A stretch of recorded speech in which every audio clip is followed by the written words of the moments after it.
Scrolling through martial arts memes, are we? Looking for inspiration? That's a good one. I mean, I can't tell you the number of times that it's happened to me.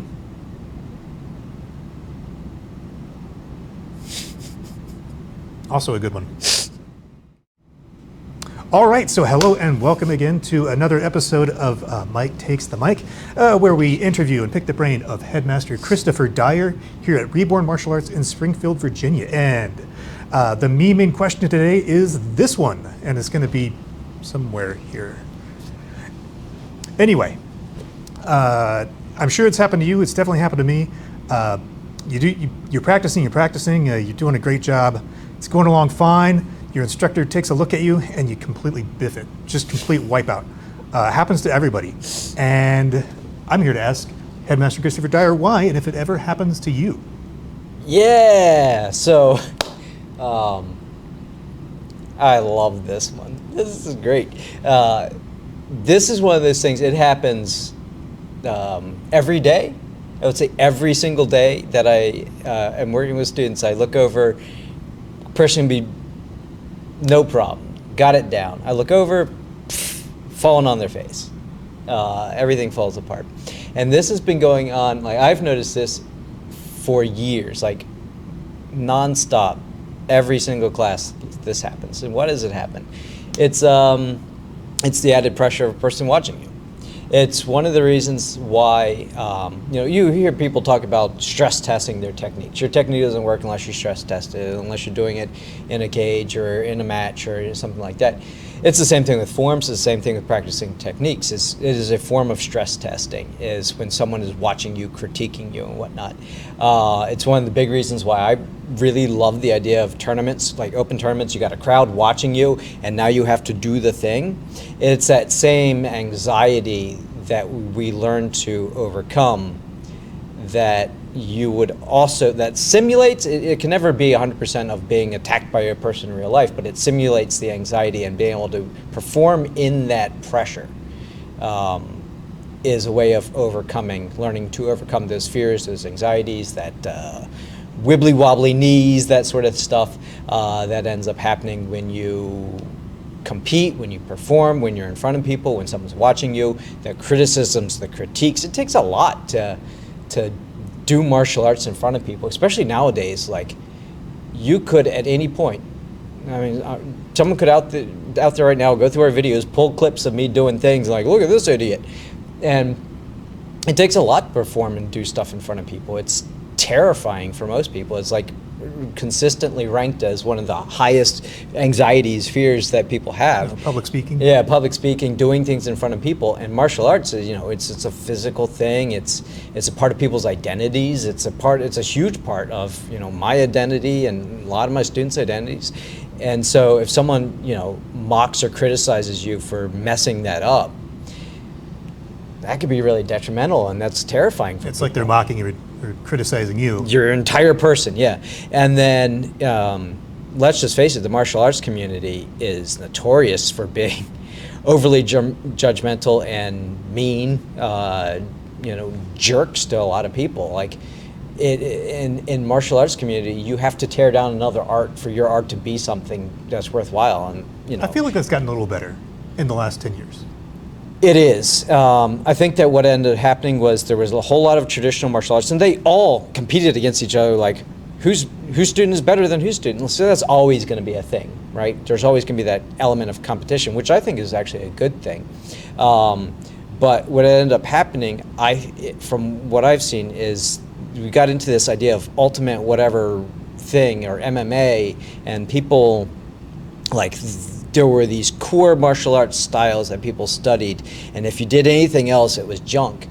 And now people are starting to understand, like, it's not junk. All this stuff that works came from these traditional arts. And so by going back and say those traditional arts, you become better at all the other stuff that you're supposed to be doing. So I think you're right that I think it is becoming better. But going back to the anxiety thing, like, it's a good thing. Like, I go to places like public spaces, parks and whatnot, and perform constantly, just because it is that extra element of fear, anxiety, or whatever, of messing up in front of people.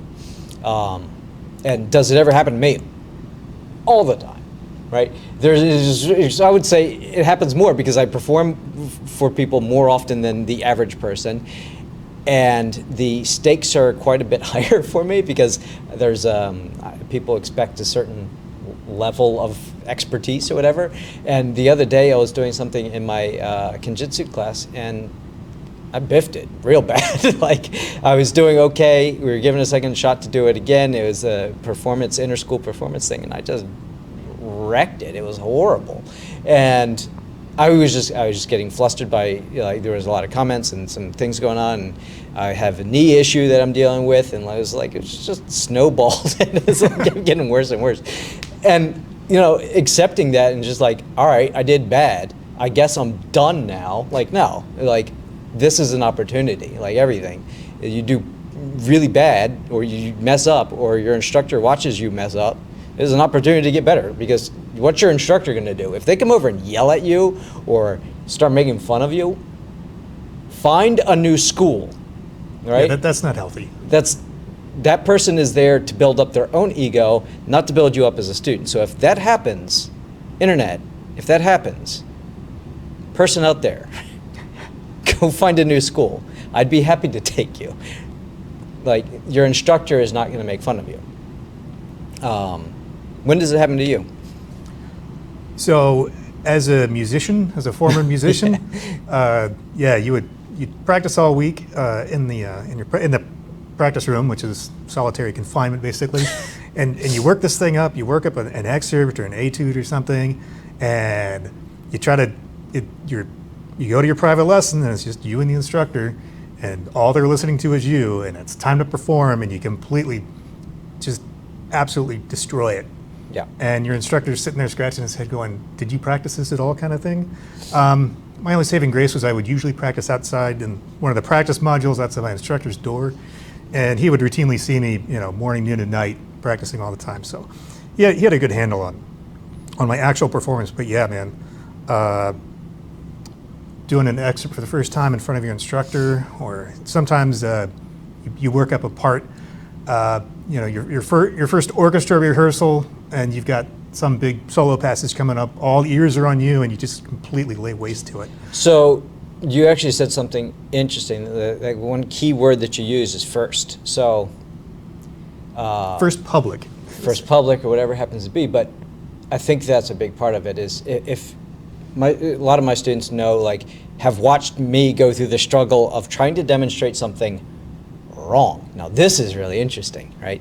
So if you ever in a class I'm trying to demonstrate something wrong, my body doesn't want to do it, right? So sometimes I'm trying to demonstrate something like, all right, it's going to be like this, and my body doesn't want to perform. And this is the key. Like, this is how you get over that, is to make it so you want to train not to do it correctly. You want to do it trained so that you couldn't possibly do it wrong, right? It's a very common sentiment, yeah. Yeah, so you want to do it, you want to practice it perfectly every single time. This is why I get on people about slopping through things. Oh, I'm just going through the motions. No, you don't just go through the motions. You practice it perfectly every single time to the best ability, and you do that repeatedly, and then you couldn't possibly mess it up. Like, if you practice, I'm going through the motions with that mentality, when it is time to perform, when it is time to do it, when someone's watching you, you're going to perform that level or worse, right? So you want to be able to do the thing blindfolded without having to stop and think about it. That's the answer to getting over that. And then the second part of that is doing more of it. You want to be able to enter into this kind of mindset, this that all of the stuff around you going on doesn't matter. When you're entering, we'll just use forms for this. When I start thinking about doing a form, when I mess up is when I'm thinking about the crowd, right? When I'm thinking about doing it in front of people instead of I'm doing the form. So you want to kind of be able to go inside yourself and go through the thing as perfectly as you practice it. And those are my two answers, is practice it so you couldn't mess it up, and then be able to have different modes of thinking. That when you are performing, you go inside yourself and don't worry about that. This is one of the big reasons why I'm a big fan of tournaments. That feeling when you're across from someone and you have a ref that says go, that's that feeling that you're going to get, and it's huge. It's a deterrent for a lot of people from doing a lot of things in life. And if you learn to overcome that, you can do anything. It's a good question. All right, and with that, you've finished another episode of Mike Takes the Mic. As always, if you're in the area, check us out. We're in Northern Virginia, Springfield, here at Reborn Martial Arts. Stop by, say hi, and if you could, please like and subscribe and share the I video. want the comments. I want those comments. These comments, I want them. Bring the comments. Bring the comments. Put in down below your worst case of this, the one that you really remember. Mine was just like, what, yesterday? Yeah, yesterday. One of the worst cases of this I ever had. I just completely biffed it, and it was pretty funny. Comment below. Tell me what you remember having happened. All right, have a good one out there.